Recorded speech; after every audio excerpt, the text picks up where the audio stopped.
This reading is from the Holy Gospel according to the tradition of St. Luke. While some people were speaking about how the temple was adorned with costly stones and votive offerings, Jesus said, "All that you see here, the days will come when there will not be left a stone upon another stone that will not be thrown down." Then they asked him, "Teacher, when will this happen? And what sign will there be when all these things are about to happen?" He answered, "See that you are not be deceived. For many will come in my name, saying, 'I am he,' and the time has come. Do not follow them. When you hear of wars and insurrections, do not be terrified, for such things must happen first, but it will not immediately be the end." Then he said to them, "Nation will rise against nation and kingdom against kingdom. There will be powerful earthquakes, famines, and plagues from place to place, and awesome sights and mighty signs will come from the sky. Before all this happens, however, they will seize and persecute you. They will hand you over to the synagogues and to prisons, and they will have you led before kings and governors because of my name. It will lead to your giving testimony. Remember, you are not to prepare your defense beforehand, for I myself shall give you a wisdom in speaking that all your adversaries will be powerless to resist or refute. You will even be handed over by parents, brothers, relatives, and friends, and they will put some of you to death.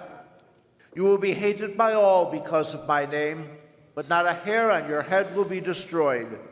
By your perseverance, you will secure your lives." The Gospel of the Lord.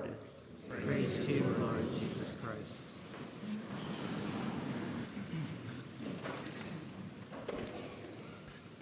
Well, I hope there is no one here this morning who is suffering from any kind of radical form of depression, because if you are, those readings didn't help you.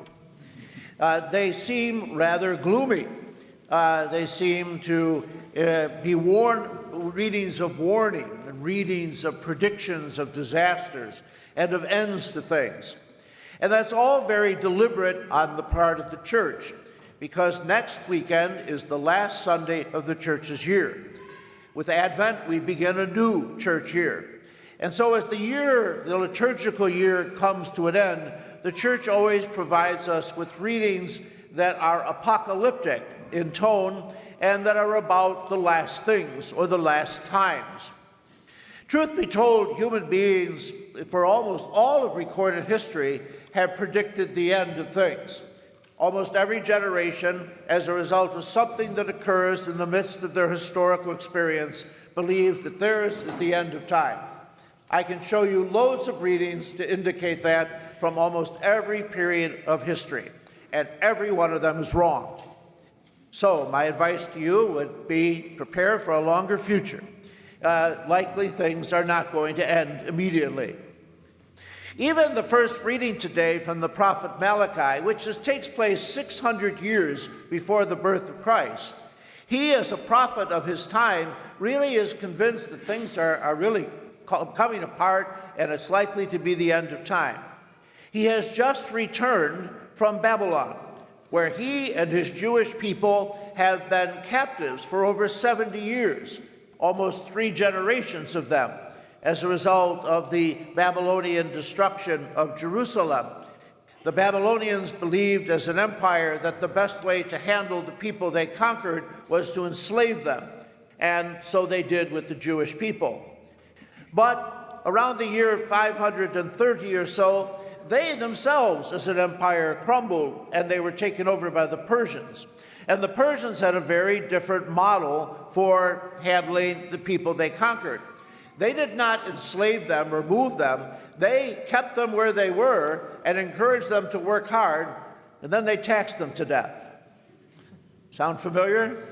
Well, the point is that they had a whole different style. So this gave the opportunity of the people who had been enslaved and carried off for Babylon to return now to their homeland, to return to Jerusalem, to return to Israel. But when they get there, everything's destroyed. The temple had been taken apart, stone by stone. everything was destroyed. They had no culture to even walk into, no source of livelihood. They had to begin an agrarian culture. They had to begin, again, tending and raising sheep. They had to, again, enter into the different forms of labor that would form them into a culture.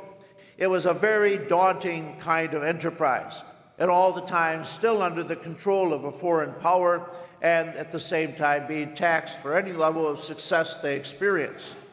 So the prophet Malachi is not in a good mood about all of this, and basically feels that this is all very likely to mean the end of things.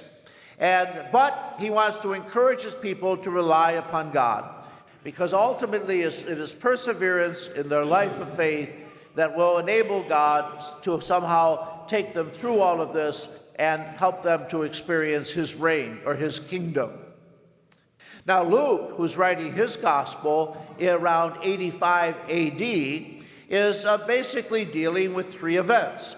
You heard in the beginning of the story of Jesus saying that this temple with all its stones and offerings, not one will be upon another. They'll all be thrown down.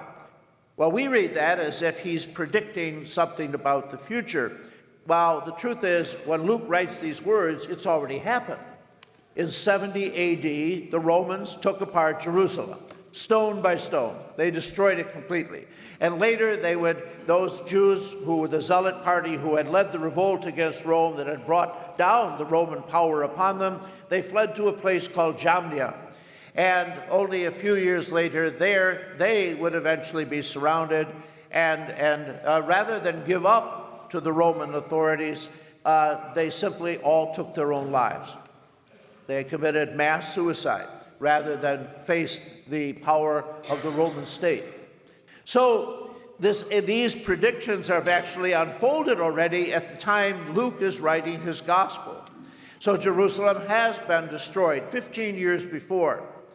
But also during his time, the Jews that have decided to follow Christ, and some Gentiles, they are now under persecution by that empire. And so he's concerned about that phenomenon of persecution. But he also is convinced that Jesus is going to return. Jesus had promised to return, and he was convinced he was going to be returning. And like so many of the people of the first century, they thought that Jesus' return was imminent. They thought it was going to unfold in their own lifetimes. They never understood it as a return in the spirit. They never understood it as a return to him in and through their own personal deaths. They always thought of it in terms of a return to earth, and somehow they're gathering things together and forming a kingdom here. Well, of course, we know that none of that has happened either. And in fact, St. Paul, in writing many of his epistles, was so convinced of this that he offered people advice with the assumption that it was going to happen. For example, he told single people, don't bother getting married. It isn't worth it. Soon everything's coming to an end anyway. So basically, these people were convinced of this kind of coming back of Christ. Well, the truth is, of course, Christ had never left them. That's what Pentecost is all about. That's what the giving of the Spirit is about. It's the Spirit of Christ. And in fact, he is still with them, as he is with us. So there's a need to kind of rethink all of this as history unwinds. And authors did. Even Paul, near the end of his life, began to realize that he was mistaken in terms of expecting some kind of earthly return of Jesus, and he began to reconstruct some of his epistles with that in mind. In any case, all of these authors who are concerned with the end of times, they turn to a particular literary form to give expression to that, called apocalyptic. And this form is always about signs in the larger physical world that should be interpreted as clues to the fact that God is coming, that basically Christ is coming. But notice they're working with this sense that somehow God isn't here, that somehow God's abandoned us, and he's off on some other business, and he'll come back eventually. None of which, of course, is true. But nonetheless, it informs a lot of their thinking. So when Luke sees the destruction of Jerusalem in his own lifetime, He sees the destruction of the Jewish people, and then they're forced to basically go out and try to find homes and places in the larger world, what Jews call the diaspora. He feels that these are signs that now Jesus is going to come. And of course, that doesn't happen in the way in which he expects it.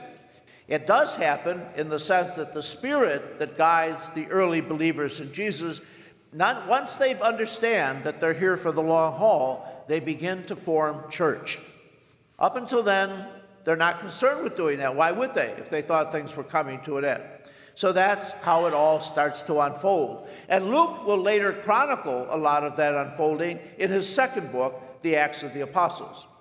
So that gives us kind of the story of what's going on and why these readings are here. I suppose the real question is, though, is why have I spent all this time telling you that, and what difference does it make for your life?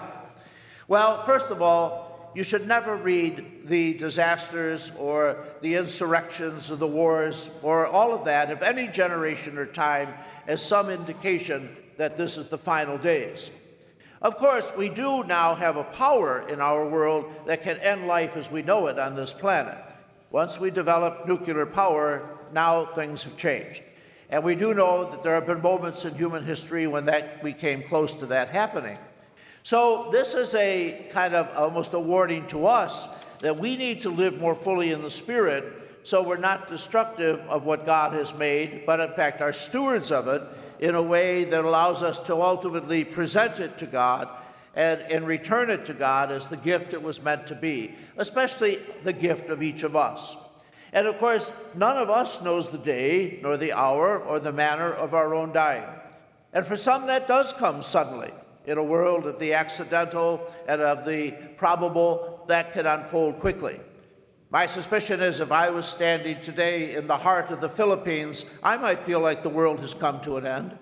When I see my home destroyed and all my possessions gone and my neighbors searching for food and clothing and shelter and medical care and a world seemingly silent to our pain, I can imagine that people would feel like they felt that the end of time has come for them and others.